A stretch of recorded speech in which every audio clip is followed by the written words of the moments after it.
You guys obviously know that I broke the internet because I wore a White Lives Matter t-shirt. How dare I? Well, I dare to do it because it's true. White lives matter, right? If Black lives matter, white lives matter, Asian lives matter. I don't know what the problem is, but apparently there is a problem. And speaking of Reddit, I want to draw this to your attention. So problematic was it that Kanye and I decided to wear these t-shirts that a Reddit thread was started. The community on Reddit is called NYC Influencer Snark. And somebody anonymously posted, celebs that follow Candace Owens, ? And they are doing this because they want to draw to attention what celebrities follow me. You know, I have, 4.3 million followers. They can now conclude that if you follow Candace Owens, you must therefore be somebody that supports ideas that they disagree with. And so what they're trying to do is create an army to go after and to attack these individuals. Now, I speak about a range of topics. Who knows why people follow me? It might be simply because they hate me and they're following me because they're journalists and they want to report on the things that I say. A lot of journalists follow me. Maybe you're an influencer and you follow Candace Owens because I speak out about the childhood vaccine schedule, because you are pregnant and you are thinking about having children. And so you follow me because you're waiting for that information. Maybe you follow me because, gasp, you like me and you think I'm awesome and you just want to follow me. Maybe you follow me because you love the family stuff, the pro-family stuff that I post. Maybe you follow me because you enjoyed the stuff that I said about Donald Trump during his policy. I don't know what the reason is for each and every individual follow. I know I have a lot of haters and I have a lot of lovers out there, but irrespective of what your reasons are, this thread is essentially demanding that people are harassed. That's what they're asking for, right? The party of tolerance, the tolerant people, they're so tolerant that they want to have an army descend on you. They want to send an army out to say, this person should lose their job. If you read throughout the thread, people commenting, it's like, oh my gosh, this person, oh my God, this person, we should report this person for this. I hope this person gets fired. They're even suggesting that somebody who works for Peloton, who recently got fired and happened to have followed me, maybe he got fired for following me, which would be the most bizarre thing in the entire world. Imagine your boss sitting you down and saying, we're letting you go because we realized that you follow Kanye West. We'd be like, I'm sorry, what? Yeah, we realized that you're following Kanye West, and so we're going to have to let you go. Is this really where the world is coming to, that individuals now have to be concerned about who they're following on Instagram? I mean, I accidentally follow people. I mean, sometimes literally I go to my following list and I'm like, wow, I must have just been scrolling and hit the follow button. I have no idea why I'm following this individual. Well, you better be careful with your thumbs and careful with your fingers, because God forbid you accidentally followed me, you might be losing your job. This is what the people on the left are all about. Acceptance, tolerance, we love is love, except really we hate you unless you agree with every single thing that we say and unless you comply with the individuals that we say you should like.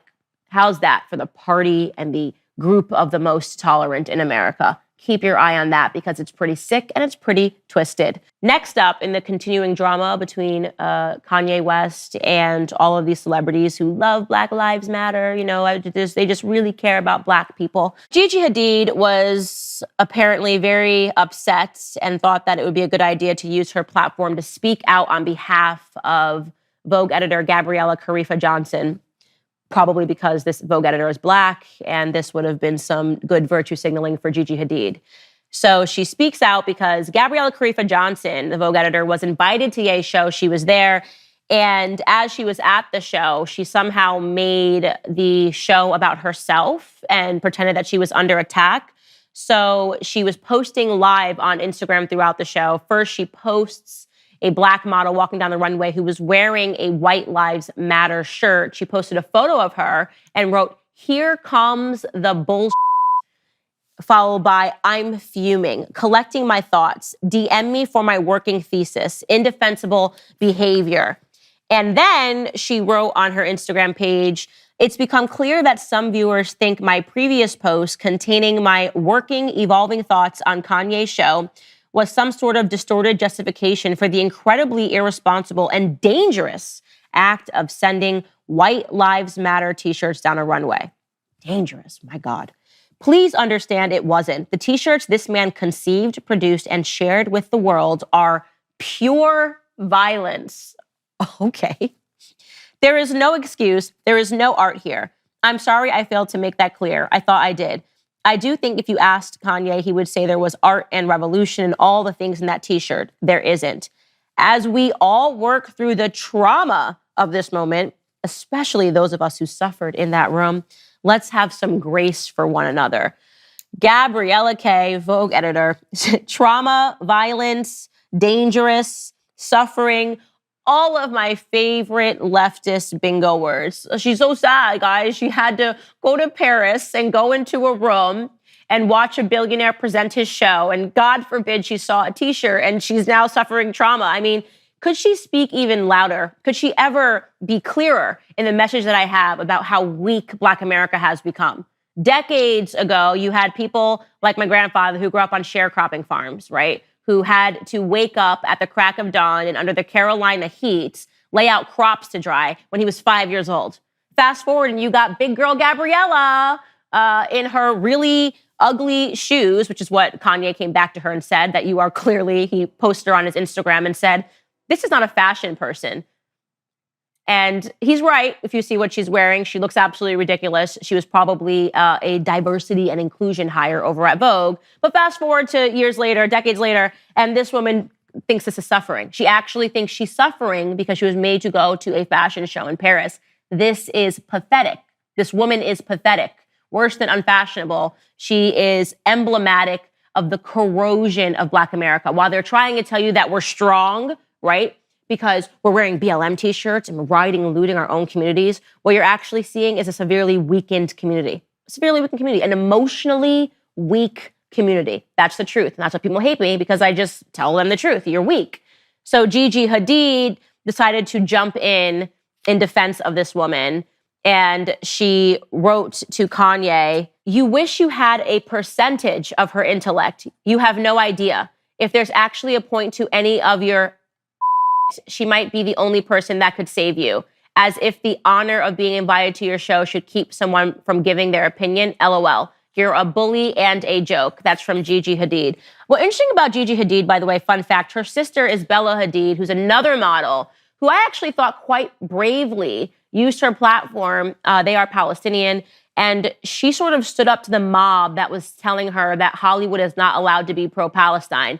I don't have a horse in the race, don't need to get into it. But, you know, Israel and Palestine have been in conflict, it feels like, since forever. The Israelis and the Palestinians, pardon. And Bella Hadid stood up and said, what's happening in Palestinian is wrong. You had the media attacking her, and she kind of withstood the storm to say, this is my perspective as somebody who is Palestinian. Gigi was silent, though. She didn't say anything. So it's weird that this is what she decided to use her platform for, a fashion dispute. And I weighed in and asked her if she's going to be speaking out on bullying in Hollywood. I'd love to see it. I think you're great. I think your mom's great. I think Bella's great. Where were you on Chrissy Teigen? Because she was actually, if you think Kanye posting a picture of this woman and saying that she dresses bad, which is like saying water is wet, right, is a form of bullying, where were you on Chrissy Teigen when she was celebrated by the media for years, and I used my platform to expose how she was telling teenagers to kill themselves? Kanye didn't tell Gabriella to kill herself.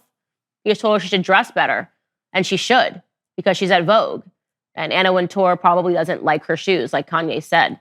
I don't know, just an opinion. So we will leave that out for Gigi and see if she's going to continue to weigh in on bullying, the bullying that takes place in Hollywood routinely, and the bullying that is taking place right now because Kanye refuses to conform to the Black Lives Matter narrative, which all of you just wear the t-shirts and post black squares to make yourself feel like you're getting involved in helping Black America when the evidence is in front of you. You're not. You're harming us. So please stop doing that.